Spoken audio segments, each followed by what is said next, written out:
Es presentada por Grupo Argos, una multinacional de origen colombiano enfocada en infraestructura y materiales de construcción, propiedad de más de 40.000 accionistas. Grupo Argos, inversiones que transforman. Saludamos a esta hora al doctor Bruce McMaster, presidente de la ANDI. Doctor Bruce, gracias por darnos unos minutos. Muy buenos días. Gracias, Luis Carlos, por la invitación. Todo lo contrario, gracias. Gracias por estar acá.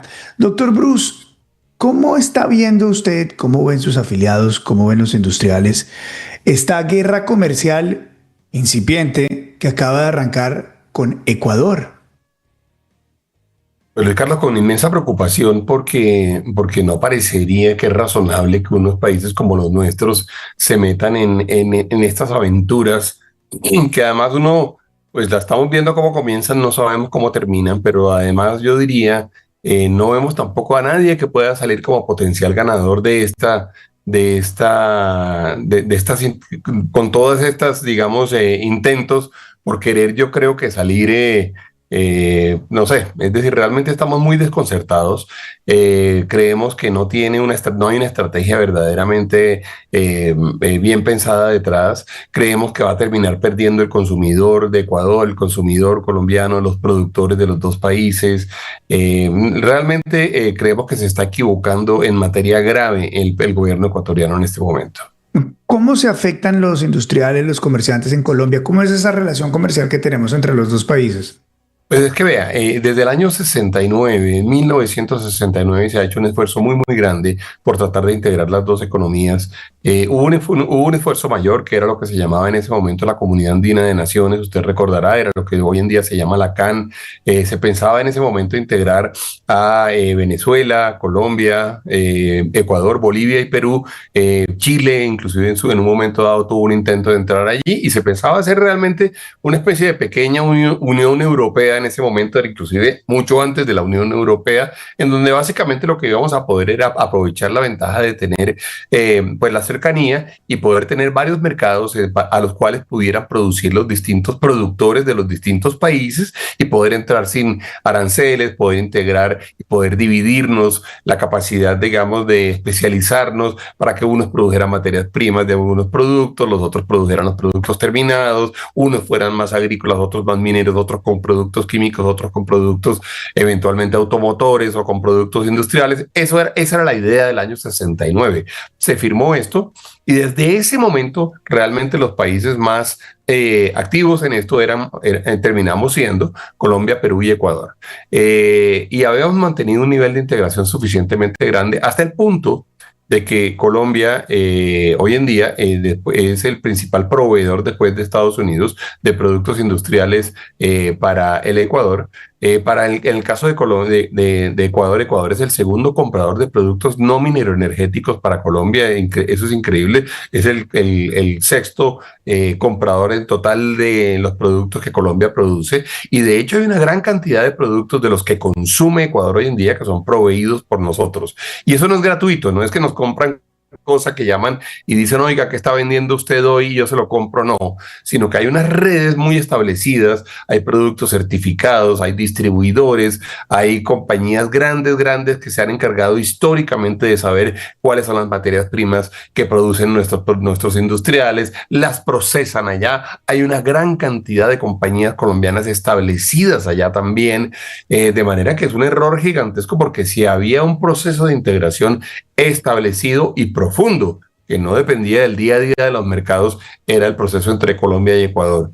De manera que puede haber diferencias entre los presidentes, habrá cosas inclusive en las que uno pudiera decir, estoy más de acuerdo inclusive con la ideología económica del presidente de Ecuador que con el presidente colombiano, desde el punto de vista económico, pero uno no puede decir que porque haya una diferencia en temas de seguridad, que además han sido los problemas que sin duda todos hemos desde alguna forma desde hace muchos años criticado y que hemos vivido y hemos sufrido en las fronteras, todas las fronteras. Entonces ahora vamos a convertir ese problema, que es un problema muy grande, en otro problema también ahora mucho más grande, que es el problema de comercio.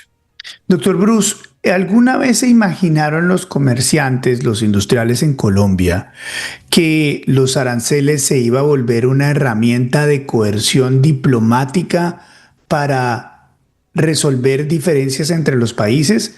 La pregunta no solamente se circunscribe a Ecuador, sino que evidentemente Estados Unidos fue el que comenzó con esto. Claro, pero es distinto porque Estados Unidos, de alguna forma, siempre, quiso cobrar un hecho que no es menor, que es el hecho de que Estados Unidos es la mayor economía en términos de demanda, y Estados Unidos quiso cobrar el acceso a su mercado. Y fue de alguna forma lo que condujo seguramente a que Estados Unidos utilizara esto como herramienta para negociar otras cosas. Además, también, en el caso de Estados Unidos, había una conversación que no era menor, que era la conversación de tratar de responder la pregunta de cómo fue que crecieron algunas potencias, hoy en día potencias como es el caso de China, y a costa de qué lo hicieron. Y la respuesta que había detrás de eso, Luis Carlos, es China creció en muy buena parte a costa de venderle cosas a Estados Unidos, creció también porque Estados Unidos mismo decidió producir algunos de sus productos en China para tratar de abaratar los costos, especialmente en ese momento costos laborales, y los traía y los vendía en su propio mercado. En el caso de Estados Unidos, la conversación es una conversación bastante distinta. Lo que sí parece muy extraño, bueno, y hay que decir otra cosa en este paréntesis grande. Temas arancelarios siempre ha habido entre los países. Usted se acuerda que hemos tenido discusiones alrededor del arroz, hemos tenido discusiones alrededor de si se están cumpliendo o no algunas normas de la CAN, y a veces hay unos aranceles que suben y otros que bajan. Lo que sí es novedoso y es definitivamente o genera inmensa incertidumbre y desconcertante es que países como los nuestros quieran utilizar los aranceles para presionar la solución de otros problemas, entre otras cosas porque se comete un error inmenso, porque se pone al consumidor a hacer el Paganini de un problema en el cual no tiene nada que ver. ¿Qué tiene que ver el consumidor ecuatoriano o qué tiene que ver el productor o el empleado colombiano, el trabajador colombiano, con que eventualmente no haya acuerdos entre, por ejemplo, las fuerzas de seguridad ecuatorianas y colombianas? No tiene nada que ver. ¿Qué tiene que ver con que no haya un acuerdo entre el ejército del Ecuador y el ejército de Colombia, o las fuerzas antinarcóticos de Ecuador y Colombia, el industrial ecuatoriano que compraba las materias primas en Colombia y que ya no las va a poder comprar porque le van a salir demasiado caro? ¿Qué tiene que ver eventualmente un comerciante que hizo esfuerzo grande por conseguirse un buen proveedor y se consiguió el proveedor colombiano? Y por último hay que decir una cosa, Luis Carlos, ¿quién va a ganar? La pregunta que nos tenemos que hacer es ¿quién va a ganar acá? Y va a terminar, y la respuesta es, van a terminar ganando terceros países que van a ser los que van a volverse competitivos, dado que Colombia entonces va a tener este arancel. Entonces va China a tener la posibilidad, por ejemplo, de vender productos en Ecuador que no vende, que hoy en día no es capaz de vender, pero que sí los va a vender porque Colombia va a tener una desventaja del 30%, o bueno, o otros terceros países que no tenían ni siquiera la posibilidad de poder comercializar en el Ecuador. ¿Le preocupa, doctor McMaster, que esto se empiece a volver una norma sobre Colombia? Es decir, que los países que se afectan por el narcotráfico colombiano empiecen a tomar estas medidas, y no solamente sea Ecuador, sino que se materialice las amenazas que ha venido haciendo Estados Unidos, y que eventualmente otros países con la misma línea política de Estados Unidos actualmente o de Trump digan, ok, nosotros vamos a aislar comercialmente a Colombia por su falta de lucha contra el narcotráfico? Claro, es muy preocupante, y es preocupante, Luis Carlos, porque lo que termina sucediendo es que nos terminan poniendo a nosotros como moneda de cambio. Y digo, ¿a quiénes somos nosotros? Pues los productores, los empresarios, los trabajadores, y nos terminan poniendo como moneda de cambio en temas que no tenemos nada que ver. La lucha contra el narcotráfico, claro que nosotros podemos presionar, claro que nosotros podemos exigir, claro que podemos levantar la voz, podemos sacar columnas de prensa, podemos hablar con los medios de comunicación, pero claramente nosotros no somos los encargados desde el punto de vista institucional de dar la lucha contra el narcotráfico y de hacerla. Y además no se espera que la sociedad no espera que nosotros lo hagamos, y no sería correcto que lo hiciéramos.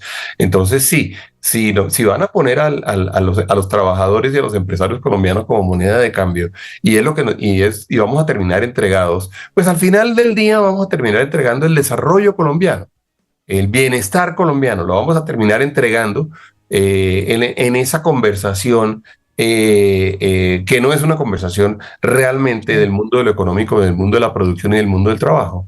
¿Cómo salimos de esta? Es decir, ¿qué debería hacer el gobierno colombiano en este momento?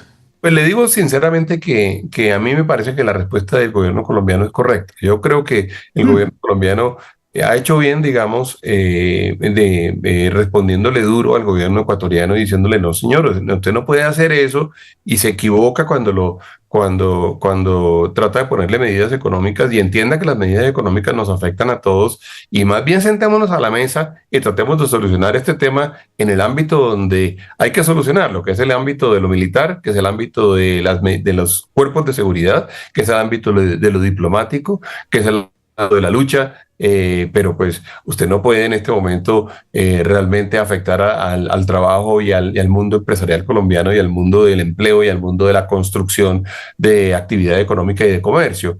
En eso yo creo que tenemos que apoyar al gobierno colombiano en este instante. Ahora, es costoso, pero eso tiene que ser una respuesta fuerte, digamos.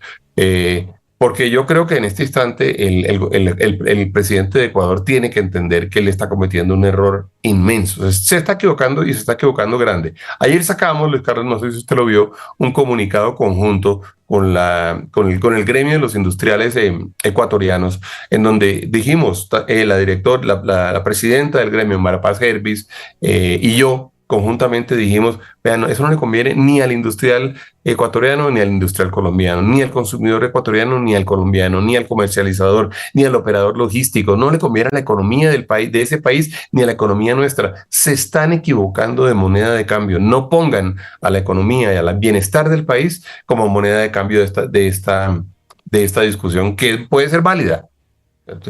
¿Hay problemas en la frontera? Creemos que hay problemas en la frontera. Somos las víctimas, o parte de las víctimas de los problemas de seguridad, por supuesto, y reclamamos que haya seguridad. Pero no nos afecten ahora doblemente, de que además de que tenemos el problema de seguridad, entonces ahora vamos a tener un problema para poder comercializar nuestros productos. Doctor Bruce, como siempre, es un placer tenerlo acá en el programa. Es usted muy amable, muy gentil. Luis Carlos, gracias. Un abrazo, gracias. Buen fin de Lo semana. mismo para usted. Gracias, el doctor Bruce McMaster acá en Vélez por la mañana. Lo que pasa, lo que importa, lo que otros no cuentan.